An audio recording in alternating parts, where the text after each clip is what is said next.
Halo semuanya, kembali lagi pada pembahasan Tower of God pada chapter 211 season 3. Pada chapter kali ini berjudul Pertempuran Antar Kepala Keluarga, yaitu Pobdo Gustang melawan Lepobia Tromere part kedua.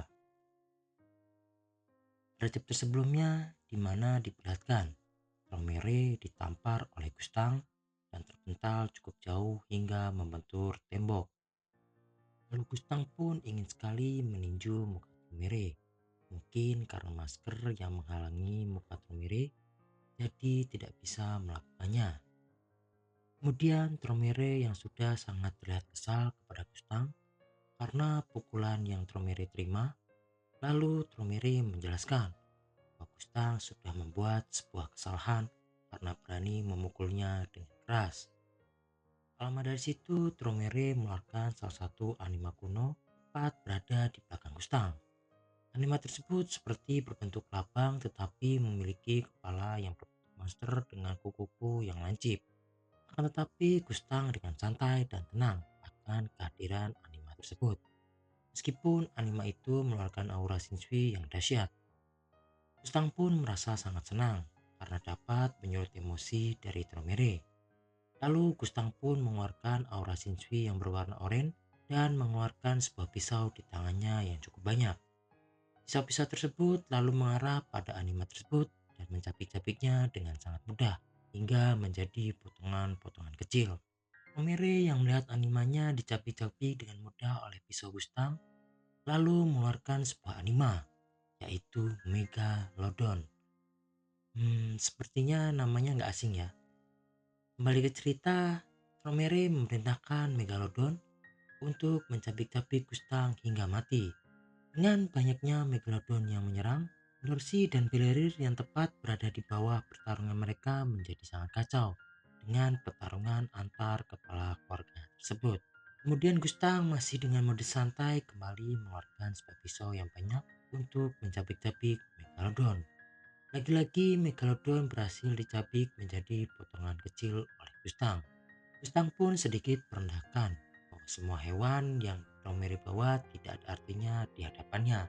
Gustang pun lalu menantang bahwa Tromere harus maju sendiri menghadapinya. Kemudian Tromere pun lalu mengeluarkan anima yang lainnya karena sekarang berbeda. Tromere menjelaskan dia sudah melakukan apa yang tidak diketahui oleh Gustang. Para Megalodon sudah dikendalikan penuh oleh Tromere dan terlihat seperti bertransformasi karena api milik Gustang dapat melakukan kerusakan yang tidak dapat diperbaiki untuk hal-hal yang Gustang pahami strukturnya, dan kelompok hiu itu yang terjalin dengan anima kuno yang Gustang pahami tidak akan mudah terbakar.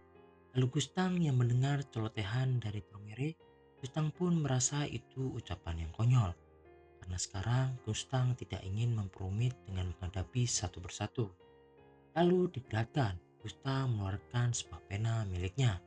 Semua kekuatan pustakawan besar asli milik Gustang. Kekuatan yang sama dengan milik Popido Tiara. Lalu Gustang pun menulis sesuatu. Memanggil monster laut raksasa dengan bermata biru emerald yang memotong gelombang dengan pedang yang tajam. Mengacu pada kekuatan pustakawan dan tiara yang hebat, jika Gustang menggunakannya jadi lebih kuat. Diperlihatkan muncullah seekor ikan raksasa yang berbentuk seperti ikan todak. Gustang pun bersiap maju dengan ikan todaknya dan Promere dengan ikan Megalodonnya. Dua ikan itu pun saling serang satu sama lain. Beberapa ikan kecil milik Promere juga menyerang ikan todak milik Gustang. Tak lama dari situ, Gustang pun sudah berdiri tepat di hadapan Promere. Promere pun sedikit meledek Gustang karena apa yang ada di dalam kitab suci lebih baik dari buku milik Gustang. Gustang pun langsung menarik kerah milik Promere sambil berkata, "Aku meminjamkannya padamu." Lalu Tromere pun menjawab, "Meskipun diberikan padaku, aku akan menolaknya." Perlihatkan Tromere mengeluarkan Shinsui di tangannya yang berwarna hijau untuk menyerang Gustang. Tapi Gustang dengan cepat dapat menghindarinya. Jurus yang dikeluarkan Tromere mirip-mirip seperti jurus Goku, yaitu Kamehameha.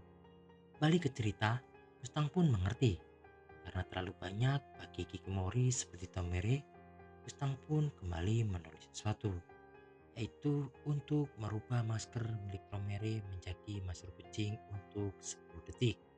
Tiba-tiba masker milik Tomere pun seketika berubah menjadi masker kucing. Melihat hal itu, Gustang pun tertawa terbahak-bahak. Gustang pun terus memprovokasi Tomere bahwa Tomere adalah kucing pengecut. Masker kucing itu terlihat lebih baik digunakan Tomere. Kemudian karena hinaan dan ledekan dari Gustang membuat Tomere seketika menjadi marah dan serius untuk menghadapi Gustang. Lalu Tomere pun mengeluarkan sebuah teknik kemampuannya, yaitu teknik memanipulasi Shinsui milik Tomere. Keluarlah sebuah gelombang berwarna hijau di bawah Tomere, lalu terjadilah disconnect. Kata disconnect pada artian ini adalah memutus aliran sesuatu. Dalam hal ini seperti penghalang yang mencegah Shinsui milik Gustang mencapai ciptaannya sehingga menghilang.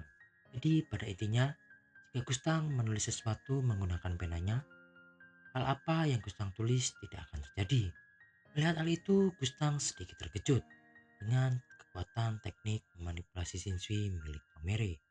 Di YouTube pada chapter kali ini diperlihatkan gelombang teknik milik Tomere menjadi besar. Gustang pun bergumam bahwa kekuatan milik Tomere dapat menghancurkan hubungan semua hal yang disentuh oleh Shinsui-nya. Lalu diperlihatkan bahwa gelombang tersebut menghancurkan ikan-ikan yang ada di bawahnya dan membuat mereka terpotong-potong, termasuk anima milik Tomere dan juga ikan todak milik tulisan tangan Gustang. Kemudian Tomere berkata pada Gustang, jika salah satu di antara kita akan mati di sini, itu adalah dirimu, Gustang. Memang pada chapter kali ini mulai serius ditunjukkan pertarungan antar keluarga. Karena di awal-awal diperlihatkan belum mengeluarkan kekuatan sejatinya. Karena mereka berdua memanglah kuat, di mana Gustang dikenal sebagai salah satu wave controller terkuat di Menara, dan juga Tomere adalah anima terkuat Menara. Mereka berdua adalah salah satu dari 20 hack ranker yang terkuat di Menara. Pertarungan mereka di mode serius akan menjadi guncangan hebat di Menara, di mana yang kita tahu pada chapter sebelum-sebelumnya Urek Mazino sang pemenang di dalam Menara dan juga Chris Michaeluslek mempunyai kepentingan berbeda dari pertarungan antar kepala keluarga tersebut. Chapter ke depan prediksi Mimin akan menjadi pertarungan serius dan kemungkinan akan tiba seseorang yang mungkin akan mencegah pertarungan mereka. Atau mungkin memang Siu ingin melihat salah satu dari mereka akan benar-benar mati untuk menguatkan cerita Tower of God ini. Baiklah, sekian pembahasan Tower of God pada chapter kali ini. Terima kasih dan sampai bertemu di next video. Bye bye.